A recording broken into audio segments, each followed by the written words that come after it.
It's the summer of 2006, and people from around the globe are flocking to Germany to watch the FIFA World Cup. And as you might imagine, news headlines across the country are mostly focused on the football. Until suddenly they're not. All of a sudden, the World Cup is pushed into the background by a news story that's not only gathering steam in Germany, but across the rest of Europe too. So what is it that's got everyone so excited? Well, the answer to that is a 100-kilogram Eurasian brown bear. Officially, he's known by the name JJ1, but the German press soon nicknames him Bruno, and that's the name that stuck in the public consciousness, so it's also what I'm going to be referring to him as throughout this episode. The reason that Bruno is garnering so much attention is that he's actually the first wild bear to be seen in Germany for over 170 years, having crossed over the border from Austria. Brown bears are actually a native species to Germany, and they used to be widespread across much of Europe, including here in the UK.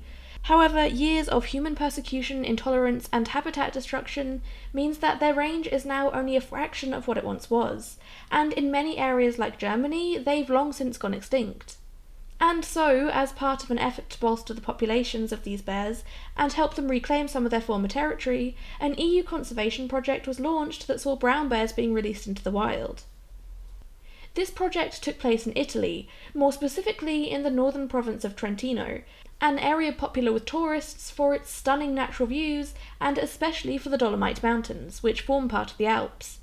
The Dolomites are home to several nature reserves, and it's in these mountainous areas that brown bears were reintroduced. They had never fully gone extinct in Italy, but hunting and habitat loss had led to their numbers dwindling drastically, hence the attempts to increase the population by releasing what I assume were captive-bred animals. And even with those conservation efforts, we're still not talking massive numbers here. Between 2002 and 2006, a total of only 27 cubs were born in the Central Alps. And as you've probably guessed, Bruno was one of them. And like any other bear, after he reached maturity, he left his mother's territory and ventured off on his own, seeking out not only somewhere that could be his home, but also looking for a mate. And yet, in his search, he somehow ended up in an area where wild bears hadn't lived for almost 2 centuries. The Alps, of course, are a mountain range that stretch across multiple European countries, and bears aren't really known for respecting human borders, so it's not unheard of for bears from Italy to cross over into neighbouring countries, and that's how Bruno started. In early May 2006, Bruno left Italy and wandered into Austria, continuing his alpine adventure until he then finally crossed into the German state of Bavaria on the 21st of May. And initially he received a very warm welcome. People were so excited that a bear had returned to Germany after so long, and he became something of a media darling. People joked that he'd come all the way to Germany to watch the World Cup, and that he should replace their pre-existing mascot. Werner Schnapphoff, the state's environment minister at the time, not only said that Bruno was welcome in Bavaria, but he also reassured people that they had nothing to fear. 2 days later, he was calling for Bruno to be killed. So what happened? Well, Bruno was a bear. He needed to feed himself, and to him, the fields of sheep he found himself surrounded by must have seemed like an all-you-can-eat buffet. The exact number of farm animals killed by Bruno is a bit vague. It seems that once it got known that Bruno would raid farmers' fields, any suspicious death of a sheep or goat was blamed on him, even if it could have been the work of a different animal. But even if some reports were exaggerated, we know for a fact that Bruno was indeed getting a lot of the food he needed in the form of farm animals, and that is obviously an issue for the people who are dependent on farming for their livelihood. Another thing that didn't really help Bruno's case was the fact that sometimes he would kill more than he could eat in one sitting, often just leaving the uneaten bodies behind. This is actually a very normal behaviour amongst wild animals. It's known as surplus killing, and there are several reasons for it. Sometimes surplus killing is the result of the predator seeking out a specific part of its prey, often the parts of their bodies that are the most nutritious, and this is definitely something that Bruno did. There are reports of him eating the hearts and livers of sheep, but leaving them mostly untouched beyond that. Sometimes animals, especially young ones, will surplus kill as a way of practicing their hunting skills. But often, surplus killing is just a way for a wild animal to provide for themselves through rough times. When there's a particularly dense prey population, the animal will kill as many as they can, and those that they can't eat at the time will then be buried in earth or snow. so the predator can return at a later date when there isn't as much food around. And even if they don't end up eating everything they killed, the bodies don't go to waste. Instead, they provide a vital food source for any number of scavengers. Surplus killing might seem distasteful to us humans, but in reality it's just a part of a healthy and balanced ecosystem. Only this wasn't a natural ecosystem. It was farmland full of confined, domesticated animals. Livestock predation is one of the biggest driving factors when it comes to the persecution of carnivores. But it is possible for farmers and wildlife to coexist relatively peacefully, provided that adequate steps are taken on the part of humans to prevent excessive losses. That's why in the area of Italy where most of these bears live, conflicts between bears and people are relatively uncommon, because they've put in place proper frameworks to reduce as much as possible the risks bears pose to humans and their livelihoods, and by extension the risk posed to bears by humans. But the area that Bruno was now living in was one where humans hadn't had to exist alongside large predators for generations. People just weren't prepared, and unfortunately the local government immediately leapt to removing Bruno as the only solution, rather than trying to help farmers keep their livestock safe. This lack of understanding of bears and how to prevent issues with them was, I feel, very well summed up in a quote by Ottmar Bernhard, an official from the state's Ministry of the Environment. He said, quote, "It's not that we don't welcome bears in Bavaria, it's just that this one wasn't behaving properly," end quote. And I can't help but find myself wondering, do you think all bears are like Paddington or something? That if you just tell them how to behave in polite society, they'll do it? Bruno was behaving properly for a bear. It's not his fault that he ended up in an area that was both unprepared and unwilling to put in the work to keep everyone safe. It doesn't help that some officials also seemed to view Bruno through an anthropomorphic lens, seeing his surplus killings as proof that he had this insatiable bloodlust, that he was killing for pleasure and not out of necessity, when we've already discussed that that's not the case. As well as livestock, Bruno also raided beehives, rabbit hutches, and once even ate a family's pet guinea pig. He was labelled as a quote-unquote problem bear, and the authorities felt that the best course of action was to have Bruno removed, either by having him shot to death by hunters or tranquilised and relocated. And so, despite protests from local residents, conservation groups, animal rights organisations and animal welfare groups, the hunt for Bruno began. At which point, Bruno pretty much immediately snuck back over the border with Austria because, yeah, I wouldn't want to hang around if people were trying to shoot me either. But unfortunately for him, the authorities in Austria seemed to be in agreement that something had to be done, so he wasn't any safer there either. Despite that though, Bruno proved to be much harder to track down than anyone had anticipated. So much so that a team of specialist bear hunters from Finland were flown in, along with their trained tracking dogs, who had to be sheared like sheep because Germany is so much warmer than Finland. The goal of the Finnish hunters wasn't to hurt Bruno. They planned to use a tranquilizer dart so that he could either be taken into captivity or moved to a different area. However, within 2 weeks of exhaustive searching, and I mean that literally, their dogs were full on collapsing from exhaustion by the end, the Finns eventually had to give up and go home empty-handed. And all this time, Bruno's fame, or perhaps infamy, only grew, as news outlets from around the world clamoured to cover the story of Germany's fugitive bear, and share all the latest updates of the authorities' seemingly doomed attempts to capture him. There was even a dedicated Bruno the Bear website at one point, which, as well as having information about Bruno, was also home to an online store where you could buy Bruno merch, and hosted several Bruno-inspired flash games. This is also where you could stream the Bruno the Bear songs. Yes, there were multiple songs written about him. Unfortunately, these songs are entirely in German, which I don't speak, as you can probably tell from my inevitable butchering of the German words and names in this episode.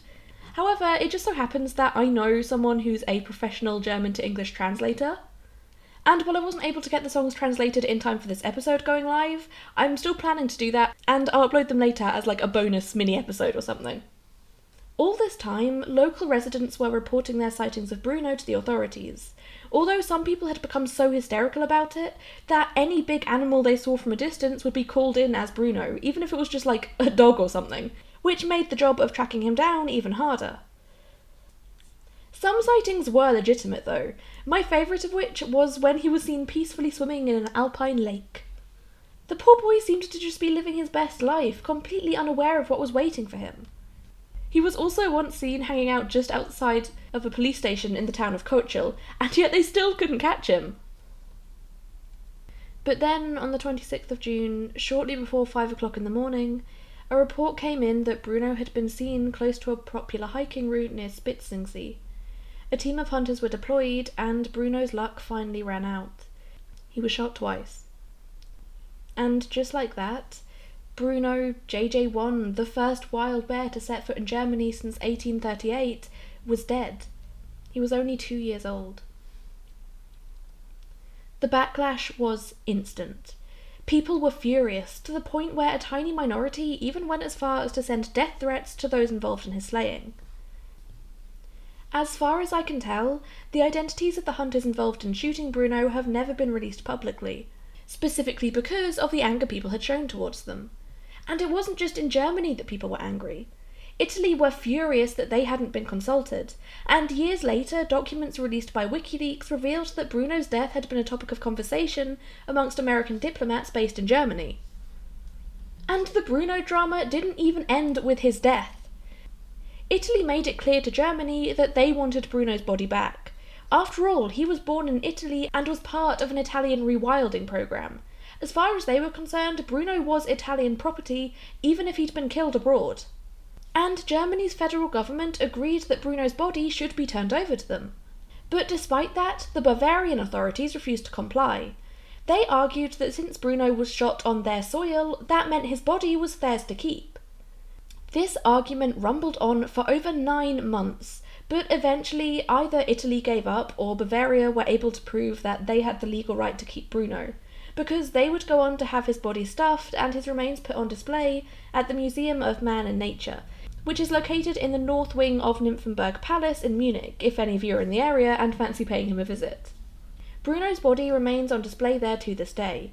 He's been posed to look as though he's raiding a beehive, while the exhibit around him tells not only his story, but also reflects on the media circus that grew up around the whole ordeal. While Bruno's fate was undoubtedly tragic, there was a small silver lining to come out of this. In 2010, Germany released a management plan putting forward guidance on what to do if another bear crosses the border, to prevent human-wildlife conflicts and thus save them from meeting the same fate as poor Bruno. Despite that though, there has never been a case of a bear entering Germany since Bruno, and maybe that's for the best, for now at least. There were also discussions and studies of how to avoid disagreements between different countries on how to manage bear populations. Regulations in Austria are much more lax when it comes to culling a problem bear than they are in Italy, and for international conservation efforts to succeed, there needs to be increased agreement and cooperation between different nations. I'm afraid to say, though, that Bruno was not the only member of his family to come to a sticky end at the hands of humans. He had a brother who was known as JJ3, as far as I can tell he didn't have a nickname like Bruno, who made his way into Switzerland. He was also known to come into human settlements looking for food, including digging through rubbish bins. Authorities tranquilized JJ3 in August 2007 and fitted him with a GPS collar so that they could better track his movements, which would allow them to not only assess how much of a risk he might be, but also to help them best plan how to manage JJ3 and hopefully prevent him from ending up like his brother. And in the case of JJ3, authorities did try to take steps to encourage a fear of humans in him, but they were all unsuccessful. He never showed signs of aggression when he encountered humans, but he had absolutely no fear no matter what people did, including when he was shot with rubber bullets, and nothing would discourage him from coming into villages in search of food. And so the decision was made by Swiss authorities to shoot him too. His fearlessness was deemed to be too much of a risk to people. Even if he didn't intend to harm anyone, he could still do so accidentally. And so, on the 14th of April 2008, he was shot by gamekeepers in central Grisons. They had considered capturing JJ3 alive, but they felt that it would be cruel to keep him in captivity when he'd been born in the wild and lived his whole life there. As was the case with Bruno, JJ3's death also led to changes in policy to prevent similar tragedies from happening in the future. And one of these was a change to the way that household rubbish was collected and stored, so that a bear wouldn't see it as a food source. And it did seem to work. Another Eurasian brown bear, this one known as MJ4, has since moved into the same region that JJ3 lived in, and unlike JJ3, MJ4 hasn't caused any issues and has been shy of people, and thus has been allowed to live in peace.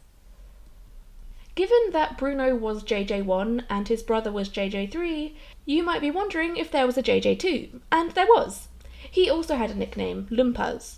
Like JJ3, Lumpaz also crossed the border into Switzerland, and he was actually the first wild bear in the country for over a century. This was truly a family of record breakers, but also a family of troublemakers. It's said that Lumpaz exhibited similar behaviours to both of his brothers, although unlike them, he was never shot. He actually disappeared in 2005, and from what I can find, has never been seen since. So, we have 3 bears, all brothers, and all exhibiting the same kinds of unusual behaviours. Most bears do have a natural fear of humans and try to avoid them. So why did the JJ siblings not? Well, it's believed that that was actually taught to them by their mother Yerka. Apparently she was very similar, having a total lack of fear when it came to humans. From what I can tell, I think Yerka was captive bred and grew up in captivity before being released, and I do wonder if perhaps that's where her lack of fear comes from. Maybe she was just used to people and perhaps had even learnt to see them as providers of food. And like any mother bear, when she had cubs, she taught them how to feed themselves. Only her version of that involved approaching human settlements. And Yerka's behaviour ended up reaching the point where she too was deemed a potential danger. However, unlike her sons, rather than being shot and killed, she was captured alive and, as of 2011, was living in captivity. It's important to emphasise that bears like Yerka and her cubs are anomalies. Most bears avoid people, and with mutual fear and respect, can exist relatively peacefully alongside us, and that's the case for most of the bears released as part of the rewilding programme. Bruno's family are in no way indicative of brown bears as a whole. Hopefully, the lessons that have been learnt from Bruno and his family can prevent this kind of thing from happening again, and lead to a future where large predators and humans can learn to coexist together without harm. And that's why I think telling stories like these are so important, even if they're not always the most cheerful. The only way we can build a better world for all living beings is by learning from the past, even if doing so is uncomfortable or upsetting. Thank you so much for listening to this week's episode of the Animal Nerd podcast. I really hope you enjoyed it, and I hope I didn't sound too ill. I've said plenty of times before that I have chronic health problems, and sometimes that affects my throat and makes it very hard to speak, so I hope that's not too obvious, and I'm sorry if it is. If you enjoyed the show, I would really appreciate it if you could support it in any way that you can. Whether that's by sharing it with your fellow animal lovers, leaving us a review or rating in your podcast player, or leaving a comment and liking the video if you're watching via YouTube, and subscribing to us on whatever platform you're listening to this on.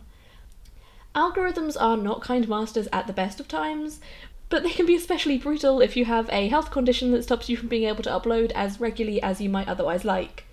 So if you could do any of those things to help boost us in the algorithm, I would really appreciate that. As ever, any and all money made through this podcast is donated directly to an animal sanctuary called the Little Rescue Zoo. So just by listening to and supporting the show, you can help save the lives of animals in need without spending a penny of your own money, which is pretty cool. New episodes come out, I usually say every single Tuesday, but currently it's more as many Tuesdays as I'm physically able to do without being too ill and dying. I'm doing my best. For a full list of sources used in this episode, as well as contact info, social medias, our website, whatever, then please check out the show notes. And yeah, I think that's everything. Thank you again for listening and sticking with me, and I will see you hopefully in a Tuesday or two. Stay wild, friends!